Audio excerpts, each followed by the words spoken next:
Dia macam dia dynamic ah. Sangat dynamic. Dia boleh apa, pada satu sudut dia boleh kawan, dan satu sudut lagi dia boleh lawan. Betul. Ya. Wah, Malaysia cuba berlaku kejap dalam 2020, 21, 22 tapi tak lepas. tidak Dia lepas. Apa ni, ada benda yang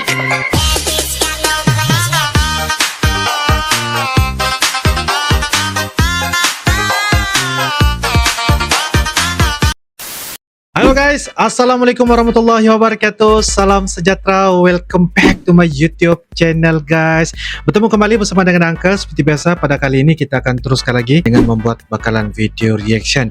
Dan inti pada kali ini guys adalah mengenai tentang politisi yang berada di Indonesia. Beberapa pemimpin dari Malaysia guys, mereka datang ke Indonesia dan melihat sendiri dari pemilu Indonesia ini bagaimana situasi dan juga kondisinya.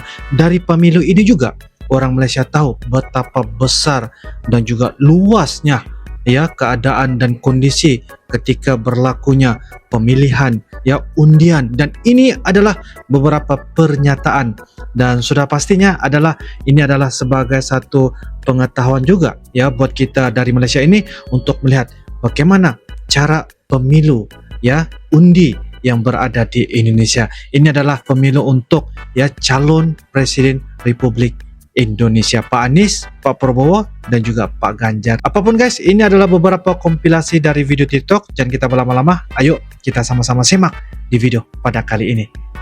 Ayo guys.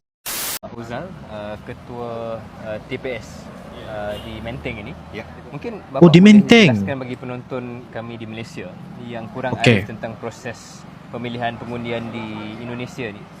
Bila disebut coblos itu disebabkan Coblos. ada cocok. Ya. Cocok pakai apa, Pak? Oke. Oke. Jadi di TPS di Indonesia kita menggunakan ada 4 surat suara yang harus kita pilih. Yang pertama adalah untuk 4. presiden dan wakil presiden, kemudian anggota DPR, DPRD dan DPD. Yang kita coblos dari surat suaranya kalau misalkan nanti para pemilih sudah mendapatkan, mereka bisa mencoblos menggunakan paku. Dengan di bawahnya kita beri cushion. Jadi pencoblos bisa memberi pilihannya mereka. Ada kertasnya di sini, kertasnya kertas suara. di sini, dan menggunakan ini. Kita juga membantu teman-teman pemilih yang tidak bisa melihat, tunanetra. Kita menyediakan contoh surat suara yang dilengkapi dengan huruf Braille. Jadi hal ini bersifat seperti amplop, di mana surat suara bisa dimasukkan ke dalamnya. Dan kemudian boleh dirasa huruf braille-nya dan bisa memilih nanti pasangan yang mau dipilih pada bagian yang sudah ditentukan. Ya. Selain itu, selain dari presiden, kita juga menyiapkan untuk surat suara yang lain Untuk legislatif. untuk legislatif. Ini untuk DPD, Dewan Perwakilan Daerah. Logikanya sama dengan huruf braille dan mereka bisa merasakan bagian mana yang mereka harus pilih. Oh, dapat Bapak merasakan. juga yang istimewa di Indonesia yang mungkin tidak tahu di Malaysia atau tidak dilaksanakan di Malaysia ialah kalau ada orang yang uzur, yang usianya sudah lanjut ataupun ada disability, pihak TPS akan pergi ke rumahnya. Betul sekali, Oh. karena TPS ini dibuatnya per daerah. Jadi biasanya kalau misalkan ada warga yang sudah tidak mampu untuk berjalan ataupun sudah sakit ataupun sudah tua, kita akan bantu untuk datang, baik itu dari panitia, dari pengawas dan juga saksi dari partai politik. Wah, Saksi, baru Bapak. saya tahu juga. Sekejap lagi akan mula sebentar lagi akan mula quick count kan? Ya. Pengiraan tu. Siapa yang akan menyaksikan? Wakil dari setiap calon? Oke. Wakil dari setiap calon dan setiap calon yang berpartisipasi di pemilu boleh mengirimkan saksinya. Ya. Pada pagi hari ini mengirimkan kita saksi. mendapatkan 4 partai yang mengirimkan saksinya untuk mengawasi quick count yang akan terjadi. Biasanya mereka akan memberikan surat keterangan kerja atau surat mandat dan ditujukan kepada kami. Kemudian setelah verifikasi mereka bisa berada di area dalam. Dalam soal quick count ni Pak, sebab di TPS ini hanya 200 lebih warga yang mengundi kan, yang memilih. Jadi 200 itu akan tamat dengan agak cepat lah. Dalam hari ini juga akan dapat satu keputusan dan terus dihantar ke KPU pusat atau bagaimana? Oke. Jadi kalau untuk 200 ini kita memang mulainya dari jam 7 pagi sampai dengan selesai jam 1 siang. Untuk hari ini agak sedikit molor karena tadi ada hujan deras, jadi molor. Ada hujan deras. Setelah surat suara nanti kita quick count di sini, hasilnya akan diupload secara digital untuk dilaporkan langsung ke KPU Pusat. Surat suara fisiknya akan kami kumpulkan di tingkat kelurahan untuk kemudian nanti ditingkatkan lagi ke kecamatan dan ditingkatkan lagi ke pusat. Jadi ada dua proses, ada proses digital, which can be done immediately, correct, dan juga yang proses physicalnya mungkin ambil masa yang panjang sikit lah untuk seluruh Indonesia juga. Untuk seluruh Indonesia. Prosesnya sama. Ya. Mungkin Bapak nak kongsi juga cerita kisah-kisah human stories lah, kemanusiaan yang dari segi neighborhood di sini, community di sini yang membantu TPS dan sebagainya kan? Yang paling menyenangkan adalah karena kalau di Indonesia biasanya anggotanya ini adalah bagian dari masyarakatnya. So we know everyone who lives around, we know our neighbor. So it's like second lebaran for us because it's the chance for us to be ketemu dengan yang lainnya, right? Mungkin yang sulit buat para pemilih yang sudah lansia adalah mereka biasanya tidak mudah bergerak, tapi mereka masih punya semangat untuk hadir, even though they use wheelchair or they use stroller as well. Tapi mereka punya semangat itu untuk hadir, dan menurut saya ini adalah pesta demokrasi. Saya ini adalah pesta demokrasi yang wajib dihargai dan kita melihat antusiasme dari warga juga cukup baik. Pagi tadi, malam semalam ada hujan yang lebat juga Pak. Ya. Ada hujan lebat. Everything turned out well di sini. Tenda kami pasang sampai dengan jam 11 malam. Pagi hari ini kita semua bangun jam 3 pagi, so we only have awal bangun sleep. Kemudian kita sudah mulai kumpul di sini dari subuh. Jadi setelah selesai sholat subuh kita sudah kumpul di sini dan kita bisa mulai tepat waktu di jam 7 pagi. Tepat waktu. Sama-sama. Terima kasih banyak Mas Syaril. Thank you. Namanya? Saya Amperawati. Amperawati. Ya. Jadi ini adalah tempat pemungutan suara 77, TPS 77 guys. kalau boleh kongsikan perasaannya hari ini dapat apa perasaannya? Setelah kempen yang panjang, kampanye panjang, apa perasaan? Apa perasaan Ibu? Perasaannya gimana ya? Masih was-was. Sudah buat pilihan belum? Sudah. Pilihan Jadi tadi saya sudah ada. gimana? Was-was segini karena selama Was-was. perjalanan ini yang sudah berjalan. Oke. Kalau saya lihat pembangunan di Indonesia terutama ya, gimana ya? Tidak terlihat hasilnya. Menurut saya. Dan komitmen yang pernah diucapkan mungkin calon presiden yang dulu ya tidak terlihat menurut saya pribadi. Nah, ke depan setelah kita lihat calon-calon yang sudah tampaknya ini yang sudah berjalan ini terlihat yang mana nih yang benar-benar tulus, murni dan akan menjalankan komitmennya gitu loh. Tapi kita juga untuk kemungkinan setelah terpilih belum tentu juga ya manusiawi. Ya kan?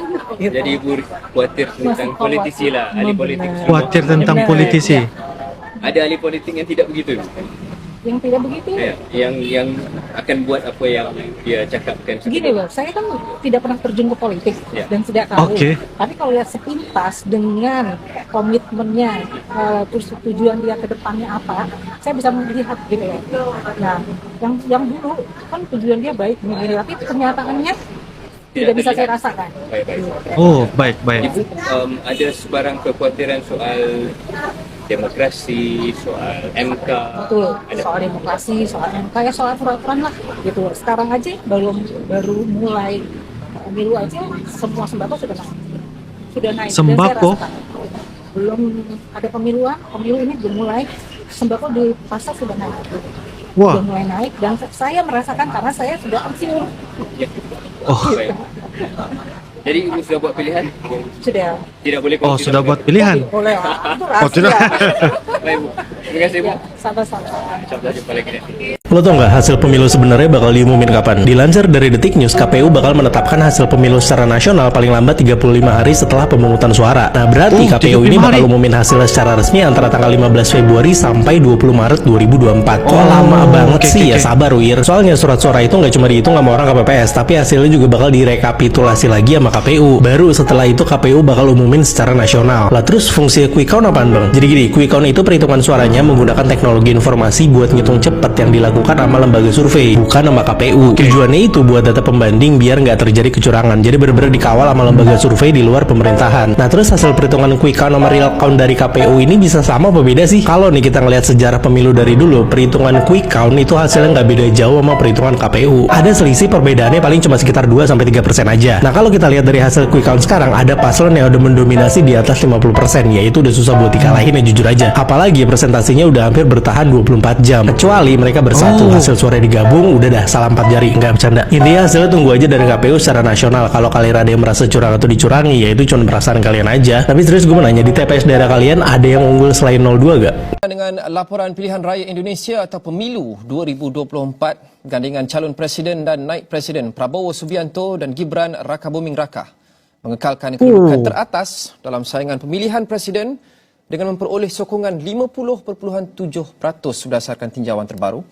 Mengikut Tertinggi ya guys. gandingan Anies Baswedan Muhaimin Iskandar sebanyak 22%, manakala pasangan Ganjar Pranowo dan Mahfud MD memperoleh 19.7%. Suara Kajian pilihannya yang guys. diterbitkan oleh Lingkaran Survei Indonesia LSI, Danny J menyatakan Pak ini Prabowo. adalah kali pertama gandingan Prabowo Gibran memperoleh lebih 50% sokongan.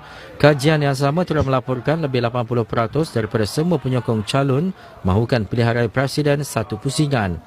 Jika tiada calon mencapai lebih daripada 50% dalam pusingan pertama, pemilihan pusingan kedua dijadualkan berlangsung pada Jun. Saya bermula di Jakarta. Sudah tentu untuk memahami pilihan raya ini secara menyeluruh tak cukup hanya di ibu negara, tapi kita mula di sini. Apakah topik-topik hangat, apakah isu-isu yang mewarnai kempen pilihan raya pada 14 Februari dan juga pada bulan Jun nanti kalau ada putaran kedua. Indonesia dia dynamic ah. Sangat-sangat dynamic. Dia boleh apa, pada satu sudut dia boleh kawan dan satu sudut lagi dia boleh lawan. Betul. Ya. Wah, Malaysia cuba berlaku kejap dalam 2020, 21, 22 tapi tak terlepas.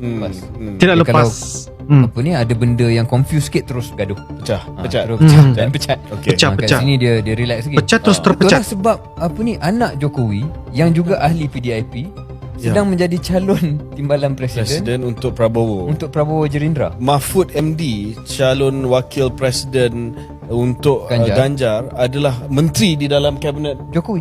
Wah, Itu mungkin yang positif Pak Mahfud, tapi Pak Mahfud juga tak boleh nafikan kadang-kadang ada hubungan Malaysia dan Indonesia ni ada ketegangan dan ada perkara-perkara yang tak mesra antara kedua-dua negara. Bahasa yang digunakan mungkin bukan di kalangan orang politik tapi juga di kalangan media dan sebagainya. Bagaimana menguruskan perkara itu? Jangka pendeknya saya hanya ingin satu hal, yaitu pemilu ini menjadi pemilu yang bermartabat, pemilu yang demokratis, sportif, jujur, adil, rakyat menentukan kehendaknya secara bebas. Itu jangka pendeknya. Kalau untuk jangka panjang, seumpama saya ditakdirkan oleh Allah menjadi pemimpin, saya hanya ingin masyarakat tahu bahwa Mahfud itu adalah seorang yang berintegritas dan Berintegritas. tegas. Karena bagi saya itu modal saya untuk nanti menghadap Allah suatu saat. Oke guys, demikianlah sebentar tadi beberapa video kompilasi yang mana kita sudah lihat.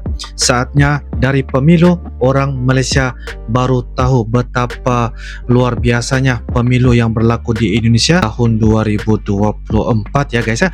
Dan ini adalah sebagai satu pengetahuan juga buat kami yang berada di Malaysia ini guys, karena kita dapat lihat walaupun kita nampak mereka berbeda dari segi partainya, berbeda dari segi pandangan, pendapat dan sebagainya, saya percaya dan saya yakin mereka bisa bersatu demi untuk pembangunan dan juga kemajuan yang berada di Indonesia. Seperti mana yang kita tahu, Indonesia begitu luas sekali guys ya. Dan beberapa video juga tadi saya lihat, apakah benar guys ya, ketikanya bermulanya pemilu pada hari pertama, untuk secara resmi surveinya itu guys akan mengambil beberapa hari untuk siapakah yang akan menjadi Presiden Republik Indonesia. Kalau dilihat dari segi surveinya guys ya, yaitu Bapak Prabowo dan Gibran guys, Mas Gibran, mereka telah pun memperolehi ya lebih dari 50% undian ya, dan ini akan menjadi satu potensi yang sangat besar lah guys kepada Pak Prabowo dan juga Mas Gibran sebagai calon presiden juga, wakil calon presiden. Dan ini adalah satu gambaran yang bagi saya sangat memberikan dukungan dan keyakinan itu dari warga masyarakat Indonesia memilih ya Bapak Prabowo dan juga wakil calon presiden yaitu Mas Gibran untuk menjadi pemimpin dan juga menerajui ya yaitu negara Indonesia. Jadi guys, ini adalah beberapa hal yang sepatutnya kita tahu karena luar biasanya politisi yang berada di Indonesia walaupun mereka berbeda dari segi partainya, berbeda dari segi pandangannya, tetapi mereka tetap bersatu. Apa yang saya dapat lihat sebelum ini politisi, kalau kita lihat Bapak Presiden Jokowi adalah sebagai Bapak Presiden, dia punya lawannya guys ketika menjadi calon presiden adalah Bapak Prabowo. Dan selepas habisnya pemilu guys, ternyata guys Bapak Presiden Jokowi mengambil ya Bapak Prabowo itu masuk ke dalam kabinet menteri dan dilantik sebagai Menteri Pertahanan Indonesia. Dan itu adalah beberapa keunikan, dan keunikan itulah menjadikan Indonesia itu dari segi warna-warni politisi dapat kita lihat sentuhannya tuh begitu berbeda dengan negara-negara lain ya guys mereka mengamalkan demokrasi dengan begitu berkualitas seperti begitu. Jadi ini adalah beberapa pandangan yang saya lihat di dalam video pada kali ini. Jadi guys, menurut kalian bagaimana guys? Menurut kalian? Jadi silakan tulis di ruangan kolom komentar ya. Insyaallah guys, itu saja, kita akan bisa ketemu lagi di video-video akan datang. Sampai jumpa lagi. I love you Indonesia, I love you Malaysia. Assalamualaikum warahmatullahi wabarakatuh. Dadah.